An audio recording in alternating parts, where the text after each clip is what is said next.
মা বাপ মারা গেলে সন্তানেরা কান্নাকাটি করে, আফসোস করে, রোনাজারি করে। তবে দুনিয়াতে যত কান্নাকাটি করে কিন্তু কেহ রাখার জন্য কাঁদে না, তাড়াতাড়ি বিদায় করে দেওয়ার জন্য কাঁদে। দুনিয়াতে মানুষের যত বোঝা, তার মধ্যে সবচাইতে বড় বোঝা হলো লাশ। ঠিক কিনা? জোরে বলেন কি? লাশের মতো এত বড় বোঝা আর কোনোটা নাই।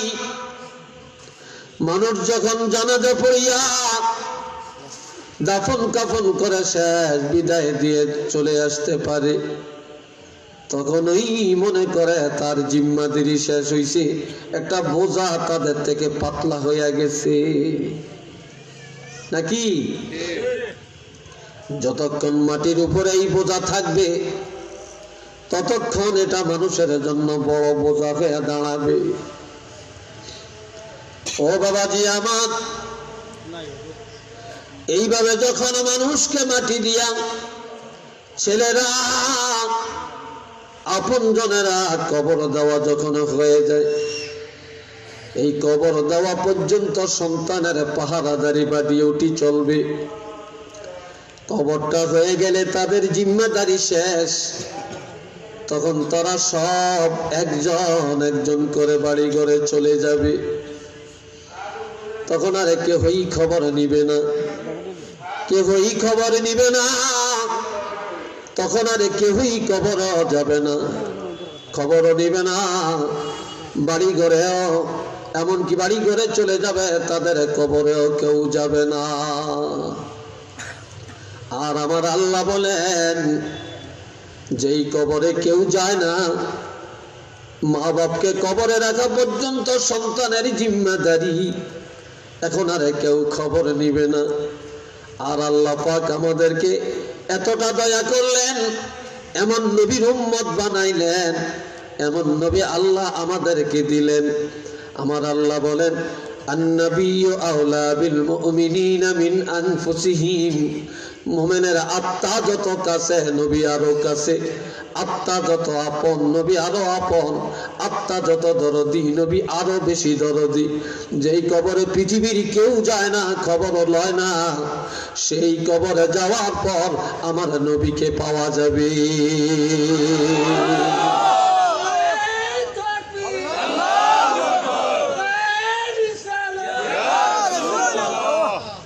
বলেন, আমার নবীকে কবরে পাবেন কিনা? আরো জোরে বলেন, পাবেন কিনা? যেই নবীর কবরে পাওয়া যাবে, আমার ভাইয়েরা, ওই নবীকেও আমরা ছেড়ে দিছি। ওই নবীর সুন্নতের আমল আমরা করতে চাই না। নবীর প্রেম ভালোবাসা আমরা অন্তরে রাখতে চাই না। সেই নবীর সাথে চলছে দুশ্মন। যে আল্লাহ আমাদের সৃষ্টিকর্তা, সে আল্লাহর সাথেও চলছে নাফরমানি। একটু চিল্লিয়ে বলুন না নাউযুবিল্লাহ।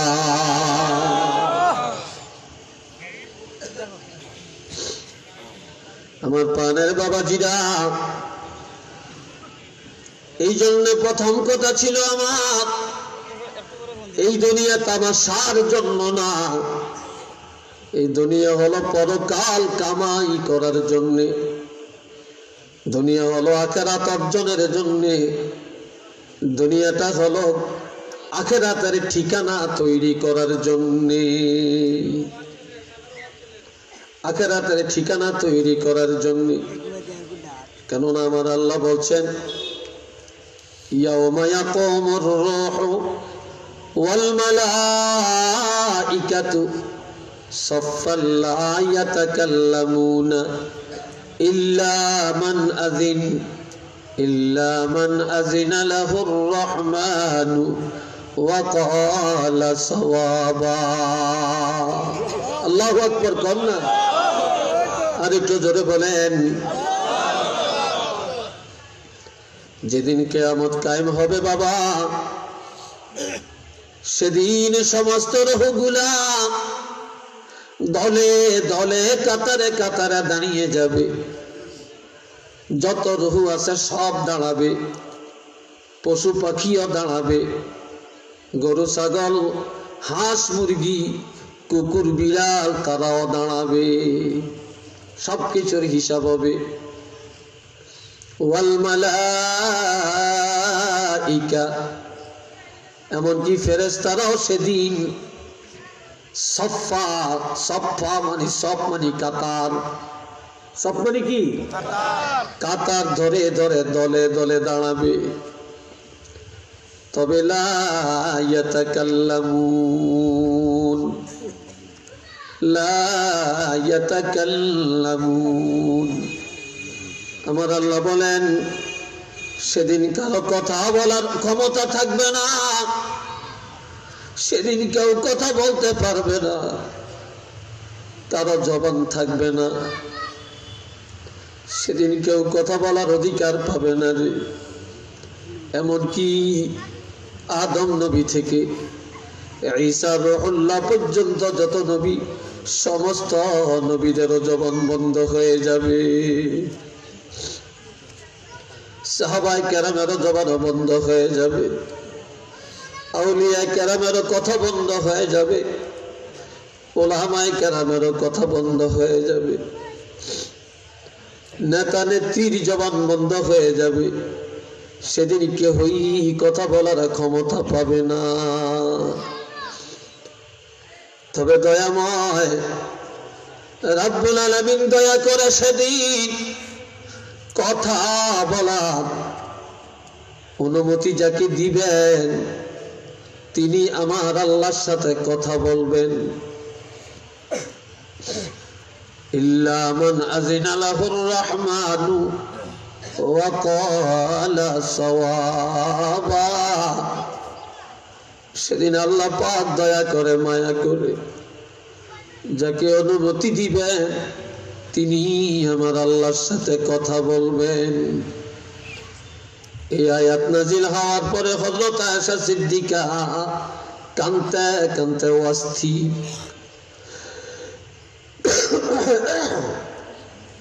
কাঁদতে কাঁদতে অস্থির হয়ে গেলেন।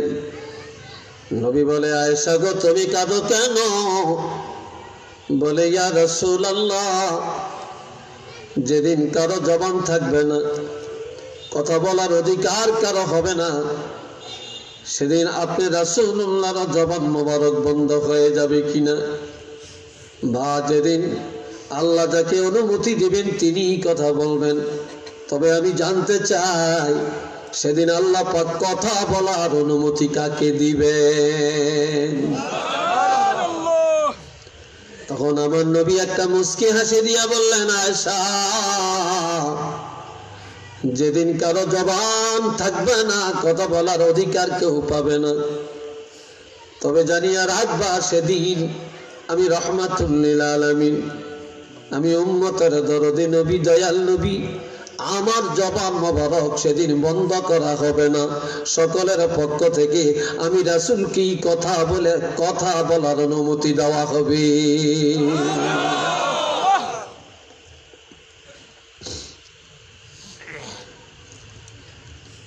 যালিকাল ইয়াউমুল হক, এই দিনটা একেবারে বাস্তব সত্য। একটু আলহামদুলিল্লাহ বলেন না?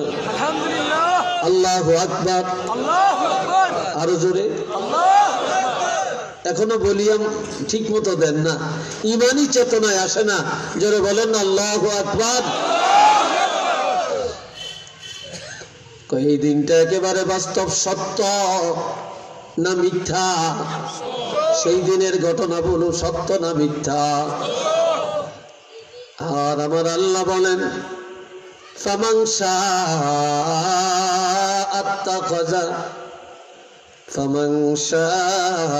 আত্তাখাযা ইলা রাব্বিহি মাআবা। আমি আল্লাহ স্বাধীনতা দিয়া দিলাম, এখতিয়ার দিয়া দিলাম, যার মনে চায় সে যেন এই দুনিয়ার জিন্দেগির মধ্যে আখিরাতের জন্য আল্লাহর দরবারে একটা ঠিকানা বানায়া, উত্তম একটা ঠিকানা লয়া এরপরে কবরে যায়। ঠিকানা বানায়া যেন কবরে যায়, ঠিকানা না বানায়া যেন কেউ কবরে না যায়। প্রত্যেকটা মানুষকে বললেন যে আল্লাহর দরবারে সে যেন একটা ঠিকানা লয়া কবরে যায়। উচ্চ আওয়াজে বলেন সুবহানাল্লাহ। সেই ঠিকানা হলো জান্নাত। ঠিকানাটা কি? চিল্লিয়ে বলেন, জান্নাতি ঠিকানা। এই জন্য আমার ভাইরা, দুনিয়ার ঠিকানার প্রতি মানুষ কোটি কোটি টাকা ব্যয় করে, দুনিয়ার বাড়ি ঘরের জন্য লাখ লাখ টাকা ব্যয় করে, দুনিয়ার ঠিকানা ঠিক রাখার জন্য মারামারি মামলা হিংসা যত আছে করে, কিন্তু আখিরাতের ঠিকানার খবর কারো কাছে নাই। সেই জগতের ঠিকানা তৈরি করার কাজে আমরা কেউ দৌড়াই না, কেউ দৌড়াই না। আর যারা সেই দুনিয়ার ঠিকানা তৈরি করার জন্য এই দুনিয়ার জীবনটা কাটাইছে, এই দুনিয়ার জীবনে আখিরাতের ঠিকানা তৈরি করার কাজে ব্যস্ত হইছে, তাদের কি আমার আল্লাহ ওলি আল্লাহ বানায়া দুনিয়ার থেকে নিছে। এই জন্য আমার নবীজি বলছেন দুইটা জিনিস, একটা চিন্তা মানুষের আমলকে তাজা করে, আর একটা জিনিস মানুষের ঈমানকে তাজা করে। সেটা কি? ক্বালা রাসূলুল্লাহ সাল্লাল্লাহু আলাইহি ওয়াসাল্লাম কাসরাতু যিকরিল মাউত ওয়া তিলাওয়াতিল কুরআন। মৌতের চিন্তা আর কোরআন তেলাওয়াত। মৌতের চিন্তায় মানুষের আমল তাজা করে, মৌতের চিন্তায় মানুষের মসজিদমুখী করে, মৌতের চিন্তা মানুষের হারামের থেকে ফিরায়, মৌতের চিন্তা মানুষের আল্লাহওয়ালা বানায়, আর কোরআন তেলাওয়াত মানুষের ঈমানকে বাড়ায়। যত বেশি কোরআন চর্চা করবেন, তেলাওয়াত করবেন, ঈমান তাজা হবে। আর যত বেশি মৌতের চিন্তা আর কবরের চিন্তা মানুষে করে, তত বেশি মানুষের আমল তাজা হয়ে যাবে।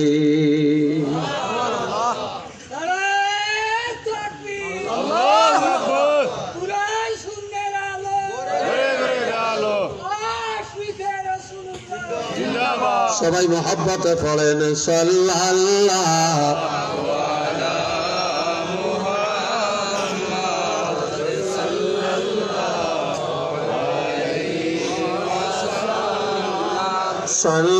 সাল্লাল্লাহু আলা মুহাম্মদ সাল্লাল্লাহু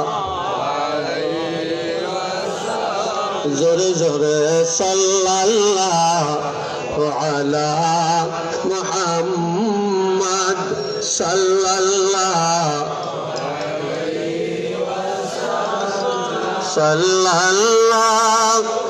আলা মুহাম্মদ সাল্লাল্লাহু